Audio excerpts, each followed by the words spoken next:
अस्सलामु अलैकुम। मोहम्मद अज़हर सिद्दीक अपने प्रोग्राम मैथ्स व्यूज के साथ हाजिर खिदमत है। बहुत ताकीद है आप सब दोस्तों के हवाले से कि तारीख ज़रूर बताई जाए। तो आज 31 अगस्त रोज़ मंगल है और अगस्त का आखिरी दिन है और हमारे साथ डॉक्टर शाहिद कुरैशी मौजूद है। पाकिस्तान में कुछ चीनी एक्सपोर्ट इंपोर्ट करने पे जा रहे हैं और वो हैरानकुन बात है, वो मैं अभी हकाइक नहीं बता रहा हूँ, मैंने अलहदा प्रोग्राम करना है कि इंटरनेशनल मार्केट क्या है और इमरान खान साहब की आंखों में मट्टी डालकर किस तरह महंगी चीनी खरीद की जा रही है ताकि यहाँ लोकल इंडस्ट्री को फायदा दिया जा सके और उनकी कीमत जस्टिफिकेशन की जाए। दूसरी तरफ लोकल मार्केट में कीमतें मुकर्रर कर दी। इन जब चीजों को सारे सामने देखते हुए तो मुझे डॉक्टर शाहिद कुरैशी साहब का एक आर्टिकल, डेट बैकग्राउंड में ये चल रहा है 22 अक्टूबर 2020, Pakistan food storages by design, who is making people and economy scream. मैंने कहा ये तो मौका बड़ा अच्छा है, डॉक्टर शाहिद कुरैशी साहब को बुलाते हैं, ये 2020 में बात लिख रही थी। और जब इसके कंटेंट्स सारे आप देखें वो हम सारी तफसीली बात करेंगे। किस तरह 1970 के अंदर प्रेसिडेंट रिचर्ड निक्सन के हवाले से जो उन्होंने सीआईए को कहा कि इकोनॉमी को स्क्रीम कैसे करना है, और फिर चिली में क्या हुआ वो मैं उन्हीं से पूछूंगा।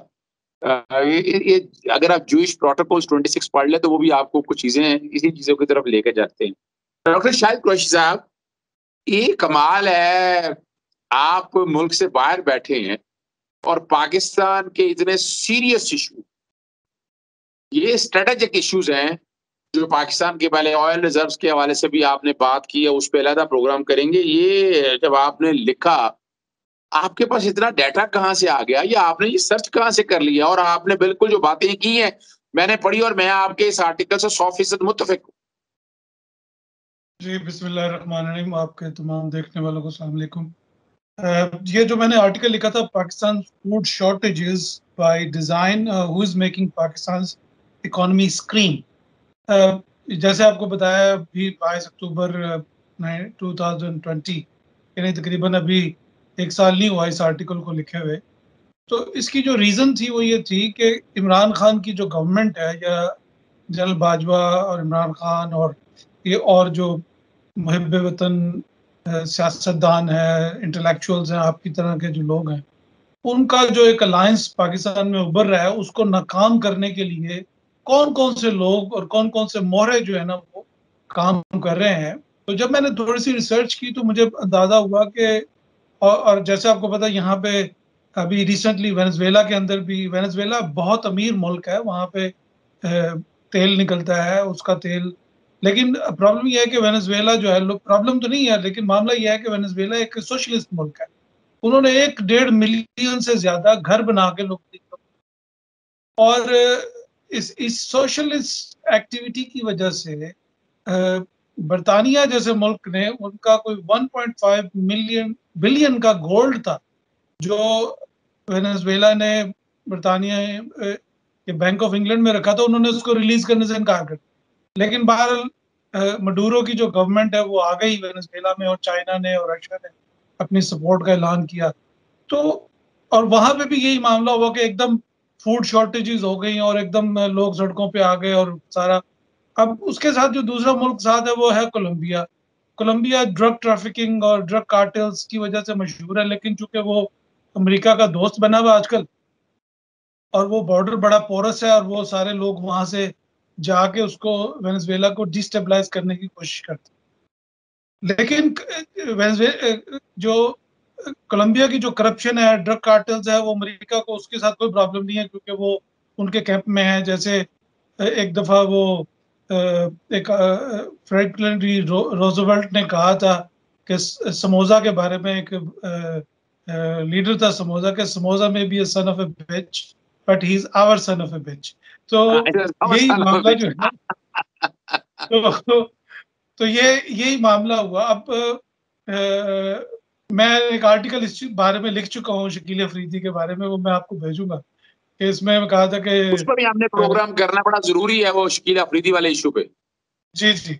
तो ये जैसे जो आपकी नज़र में आर्टिकल है, तो अब देखिए अच्छा, मैंने मैं एक आगे जगह चलने से पे कबल ज़रा रोक रहा हूँ शाहिद कुरैशी साहब, मैं देख रहा था आपने नवाज़ शरीफ का भी ज़िक्र, आसिफ ज़रदारी का भी ज़िक्र, जनरल परवेज़ मुशर्रफ का भी ज़िक्र किया और अल्ताफ़ हुसैन ट्रेटर का भी ज़िक्र किया। आपका मकसद क्या था? क्या जोड़ना चाहते थे आप चीज़ों को आपस में? देखिए एक एक होती है शेर शाह सूरी जो था ना, उसको 550 साल पहले, 400 जितने भी साल हुए हैं, उतने साल पहले उसको समझ आ गई थी कि मैंने फूड सिक्योर कैसे बनाना है। ये बात आप सही जीटी है। रोड को स्टडी करें, लाहौर से शुरू हो जाए, पिंडी की तरफ। तो सबसे पहले क्या आता है आपको? शदरा आता है, फिर शदरे के बिल्कुल। बाद मंडी मुरीद की आती है, फिर मंडी कामों की, फिर मंडी अहमदाबाद, फिर मंडी गुजरांवाला, और ये सारा पूरा जीटी रोड सारी गया। मंडी है रास्ते में, बड़ी ज़बरदस्त बात आप देखिए, ये सब आप अगर मंडी है। चले जाएँ वहाँ अच्छा, रावलपिंडी तक, ये बल्कि पेशावर तक आप आगे चले जाएँ, तो यही हाल। आप कलकत्ते तक जाएँ, ऐसे ही है।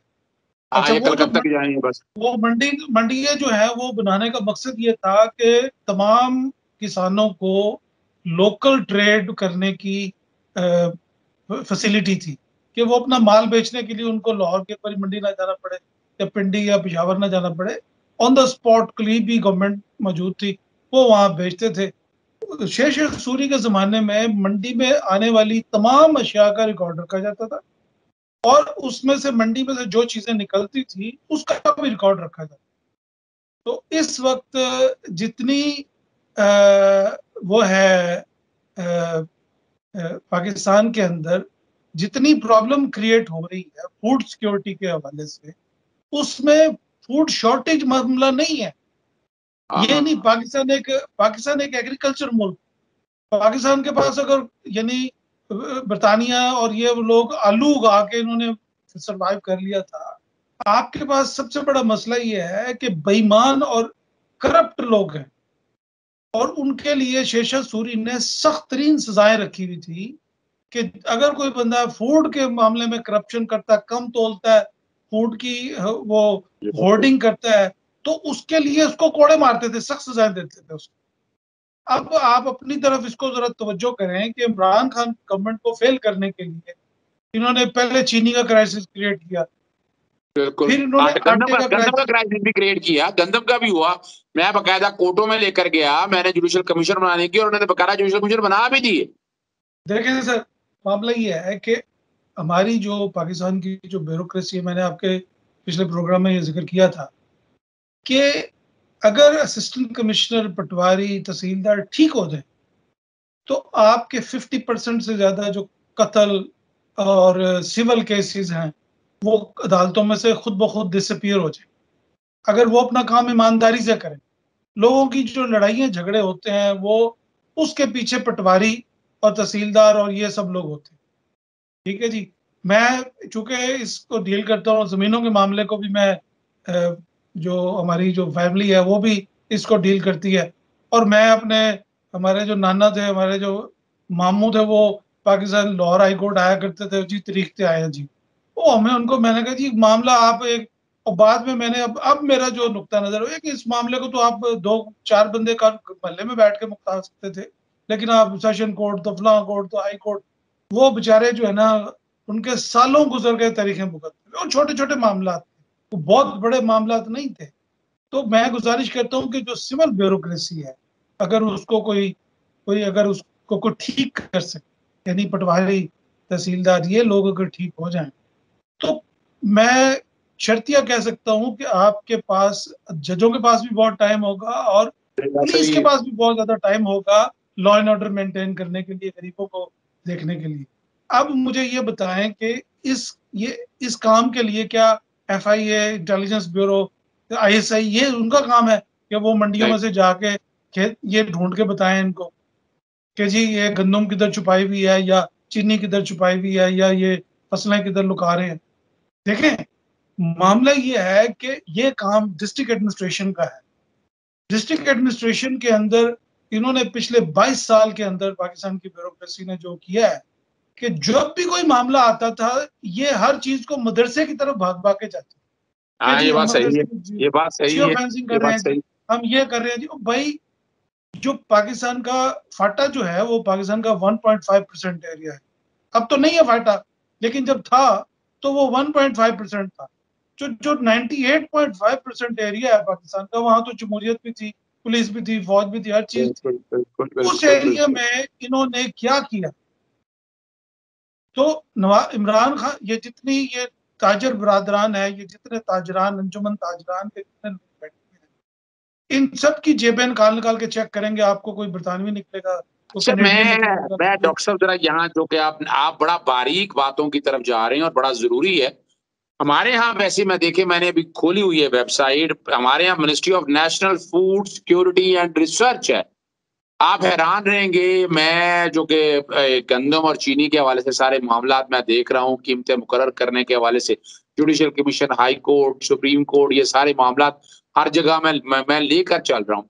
तकलीफ दे बात जो यहाँ पर ये है कि हम में से किसी ने ये सोचा नहीं आज तक। मैं पिछले मेरी एक पिटीशन है जो 2010 से लाहौर हाई कोर्ट में पेंडिंग है इस इशू के ऊपर। आप अंदाजा लगाएं, फार्मर को आप रिलीफ दे नहीं सके, उसको टैक्सेशन का हर कोई गवर्नमेंट आती है, उसको टैक्स कर दो, उसको रगड़ दो, जो मर्जी कर दो, वट एवर इट इज। आपने फार्मर को रिलीफ दिया नहीं, मिडल मैन बीच में ऐसा रखा, पैसा वो बनाता है, रिटेलर की हद तक आपने चीजें ऐसी ऐसी अजीब सी पोजीशन बना दी हुई है कि वो बेचारा फार्मर मर जाता है, जो जो प्रोड्यूसर है, और जो जो मिडिल मैन है वो लंबे नोट कमाता है, और रिटेलर जो बैठा है ना वो मार्केट को कंट्रोल करता है, और किसी ने इस तरफ तवज्जो नहीं दी है। तो आपने जो पॉइंट उठाया है, मैं बैठ के सोच रहा हूँ ये कि आप क्या तजवीज करती हैं, इमरान खान साहब को यहाँ क्या करना चाहिए? देखिए, इसकी आपने जितनी बातें की है ना, वो बड़ी पढ़ी लिखी और बड़ी टेबल टॉक। मैं बात करता हूँ सादी झटकी जो बात होती है। आपका सेंटर पॉइंट ऑफ मूवमेंट क्या है? वो है आपका सेंटर पॉइंट ऑफ रिलीफ, जहां आप मदद लेने के लिए जाते हैं, जहां आप इमदाद लेने जाते हैं, वो है पुलिस स्टेशन। बिल्कुल ऐसे ही। एक अच्छा एसएचओ, एक अच्छा इंस्पेक्टर, एक अच्छी पुलिस जो होती है, उसको अपने एरिया में, अगर अकबरी मंडी का एसएचओ होगा तो उसको पता होगा कि मेरे इलाके में करप्ट 2 नंबर था, जो ताजिर कौन है, और करप्ट 2 नंबर ड्रग्स किसके ट्रकों में आ रही है, वो उसको बिल्कुल पता होगा। मैं शर्त लगाने के लिए तैयार हूँ इस बात को। तो आपका सबसे बड़ा जो काम है वो सजा और जजा का निजाम है। आपने जितनी बातें की ना, ये आप जो फैंसी नाम देते हैं, फूड सिक्योरिटी और ये वो सारा, ये सब boil down to the police. सही। पुलिस का एसएचओ आपके साथ अगर है, अगर वो गवर्नमेंट के साथ खड़ा है, तो मैं आपको शर्त लगाने के लिए तैयार हूं कि कोई ये जो ताजर है, कोई कुछ जो है ना नहीं कर सकता। आप पुलिस को एम्पावर करें, उसकी तादाद बढ़ाएं, उसकी कैपेसिटी बढ़ाएं, intelligence network, local intelligence network जो होता है, स्पेशल ब्रांच और ये सीआईडी का जो नेटवर्क होता है, उसको मजबूत करें। आप मंडियों के को डिजिटलाइज कर दें। मैं एक लेक्चर दे रहा था काजाकिस्तान के अंदर, governance and corruption control by digitalization, कुछ महीने पहले। वहाँ की जो प्रेसिडेंशियल एकेडमी थी, जहाँ वहाँ के सिविल ब्यूरोक्रेट्स आते हैं, तो जब आप इसको डिजिटलाइज कर देंगे, हर हर बोरी के ऊपर बारकोड लगा होगा, तो आपको पता चल जाएगा कि कहाँ से कौन सी चीज आई और कौन सी गई। जबकि पाकिस्तान की जो अंजुमन ताजरान है, वो इसकी मुखालफत कर रहे हैं, वो डिजिटलाइजेशन के मुखालिफ हैं। तो अगर आप चाहते हैं कि पाकिस्तान तरक्की करे और पाकिस्तान जैसे मुल्क में लोगों के टेबल पे खाना हो, तो उसका हल जो है वो डिजिटलाइजेशन है। आप बोरियों पे, हर जगह पे आप देखें, हर जगह पे बारकोड लगा आप हो। बड़ी जबरदस्त कह रहे हैं, बहुत पते की बात कर रहे हैं, आप बहुत पते की बात कर रहे हैं।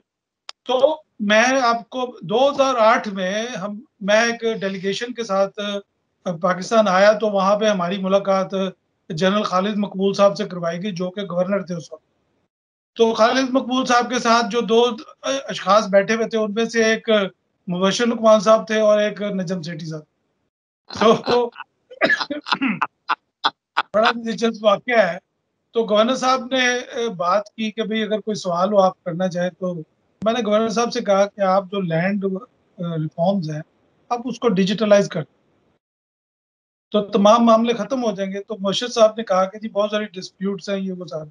मैंने कहा जो अगर किसी पे डिस्प्यूट है, आप लिख दें उसके ऊपर किसी बॉक्स में।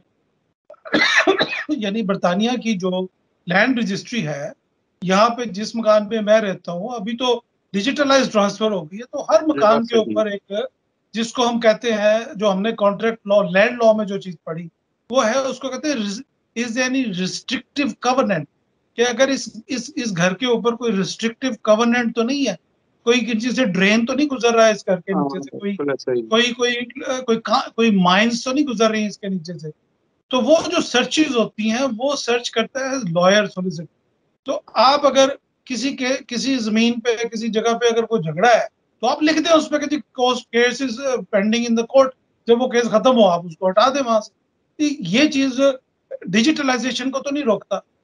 नादरा ने ये कहा कि हम 6 मंथ्स में पाकिस्तान का तमाम डेटा जो है वो उसको डिजिटलाइज कर सकते हैं, उसको कंप्यूटराइज कर देंगे।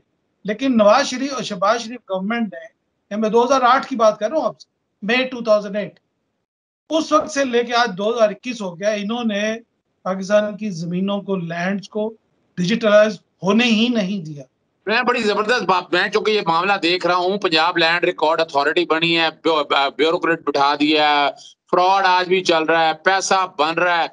वो डिजिटलाइज जो आपने बताया ना इंग्लैंड के हवाले से, यानी हर सोसाइटी, आप जो मर्जी इंग्लैंड का कोई इलाका आप चले जाएं, वो सारा एक ही जगह सेंट्रलाइज है। यहाँ हमने कोशिश नहीं की, और उसके पीछे एक वजह है कि वो इनके जरिए ये पटवारियों का, ये अपना पॉलिटिक्स का निजाम इसी के जरिए तो चलाते हैं वो।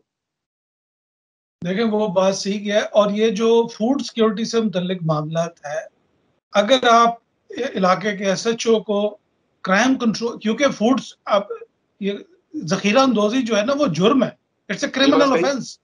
तो जो एसएचओ है उसकी जुरिस्डिक्शन में आता है, ये कोई ये बात सिविल सही। मैटर नहीं है। अगर कोई शख्स जखीरा अंदोजी कर रहा है, अगर कोई शख्स ओवर चार्जिंग कर रहा है, ये भी क्रिमिनल ऑफेंस है। तो आप अपने जो एसएचओ है उसको ईमानदारी से उसको सपोर्ट करें, उसकी कैपेसिटी बिल्डिंग करें। आप अपनी पुलिस में रिफॉर्म्स लेके आए कि पुलिस वाला 8 घंटे की ड्यूटी करके अपने घर जाए। ये जो आप उसको जानवरों की तरह उनके साथ सलूक करते हैं कि वो 24-24 घंटे ड्यूटी देते हैं, ये तो कोई, इस तरह तो कोई दुनिया का निजाम नहीं चलता। आपका काम है कि जो पुलिस है वो 8 घंटे की ड्यूटी करके आपके हजारों की तादाद में जो पुलिस डॉक्टर ऑफिसर्स साहब, हैं। यहाँ एक मसला है, यहाँ एक प्रॉब्लम है। हमारे यहाँ देखिए ना, इंटरनेशनल एजेंडा ही देखिए ना, ये रजा रब्बानी और ये सारा ने 18वीं तरमीम के जरिए इतना सत्यानाश कर दिया कि अब ये जो सारे सब्जेक्ट है ना, प्राइस फिक्सेशन के हवाले से, होर्डिंग के कॉन्टेक्स्ट में, और ये सारे प्रोविंशियल सब्जेक्ट बना दिए।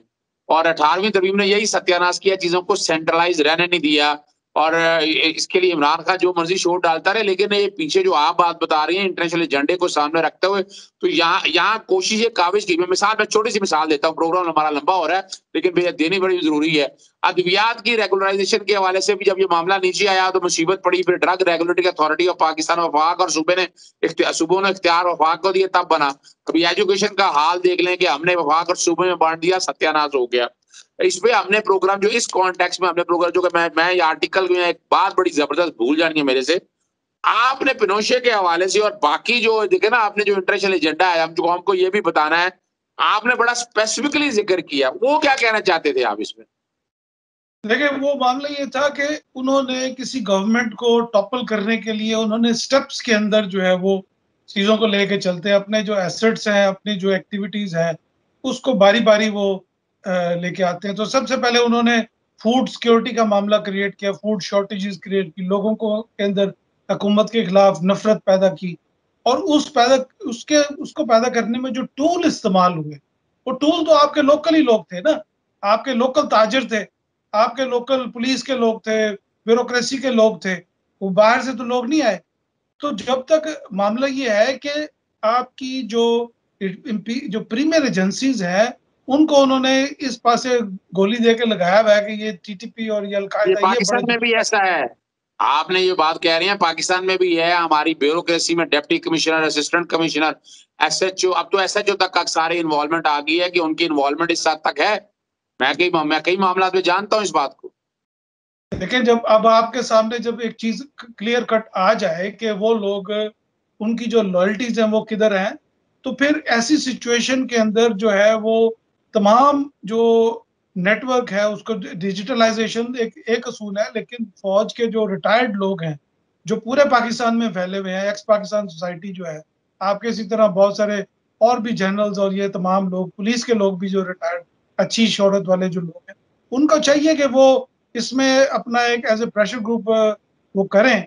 और लेकिन बात जो है ना वो तमाम आप ड्रग्स की कर लें या फार्मेसीज की कर लें या फूड की कर लें, वो सारी बात पुलिस स्टेशन पे आगे। ये बात सही है। आप मैं तो आपको जो है ना वो मिसाल ये जहां से वो जो nip in the evil in the bud, तो वो nip in the evil in the bud वो वहां से शुरू होती है। वो और वो एक बड़ा मशहूर कहावत है कि the generals who take mercy on the traitors damage the state, कि जिस तरह जर्नैल जो होते हैं वो गद्दारों के साथ जो है वो मर्सी करते हैं तो फिर वो स्टेट को नुकसान होता है उससे। तो ये जितना आप ये मैं आपको अभी बता रहा हूँ, ये मैं आपको अगले 12 मंथ्स में आप ये प्रोग्राम निकालिएगा तो आपको अंदाजा होगा कि मैं आपसे ये बात अब क्यों कर रहा हूँ। क्योंकि अगले दिनों में अफगानिस्तान के अंदर जो हुकूमत होगी वहां पे भी ये फूड सिक्योरिटी और फूड शॉर्टेजेस क्रिएट करने की कोशिश करेंगे। तो आपको अभी से ही तैयारी पकड़नी चाहिए। और जिन जगहों पे चूहे खा जाते हैं गंदम करोड़ों रुपए की, उनके चूहों के जो मालकान है आपको उनको सरेआम लटकाना चाहिए, चाहे उनको जहर दे के लटकाएं या उनको सजा दे के लटकाएं। क्योंकि अगर ऐसा नहीं किया तो फिर ये आपकी तमाम जितनी आपने मैदान जंग में जो चीजें जीती हुई हैं वो आप टेबल पे और अपने घर में बैठे बैठे हार जाएंगे। डॉक्टर साहब बहुत शुक्रिया। बड़ी वार्निंग मैं फिर दोहराने लगा हूँ। फूड सिक्योरिटी के हवाले से बड़ी वाज़ेह तौर पर बात कह दी है। यानी एक तो पाकिस्तान के अंदर ये जान के पैदा की जा रही है और इसको कंट्रोल करना बहुत ज़रूरी है, रिवैम्प करने की ज़रूरत है। हम आपको बड़ी तेज़ी से इन चीज़ों को कंट्रोल, लेकिन साथ-साथ एक जो वार्निंग दी है वो बड़ी, मैं उसे तो 100% इत्तेफ़ाक करता हूँ कि अफ़गानिस्तान के अंदर भी फूड सिक्योरिटी और फूड शॉर्टेज ये सारे मामलात पैदा किए जाएँगे और उसका अल्टीमेटली बर्डन आपको पता है, यहाँ से गंदम वगैरह, चीनी वगैरह सारी वहाँ एक्सपोर्ट होती है, स्मगल होती है, ये हमारे रिकॉर्ड पे है। और वहाँ एक वक़्त था कि हज़ारों-हज़ारों रुपए की एक रोटी बिकती थी, पानी की बोतलें पे आजकल जो लोग वहाँ आए हैं वो हज़ारों-हज़ारों की बात कर रहे हैं। तो ये बड़ा रेलेवेंट मामला है, इसलिए जागना चाहिए। और मैं मुतालबा करूँगा यूएनओ के हवाले से, वैसे तो किसी ने करना कुछ नहीं है, लेकिन इन सब लोगों को बैठकर ये सोचना है कि सारे को आने वाले मामले को वक़्त से पहले कैसे हैंडल किया जाए। इजाज़त चाहेंगे डॉक्टर शाहिद कुरैशी साहब को फिर एक तकलीफ देंगे, एक और बड़ा फेडअप के हवाले से कोई इश्यू पे बात कर रही हैं। वो कोशिश करेंगे इसी हफ्ते में एक दिन फिर उनके साथ एक प्रोग्राम रखेंगे। अस्सलामु अलैकुम, अल्लाह हाफ़िज़, पाकिस्तान ज़िंदाबाद।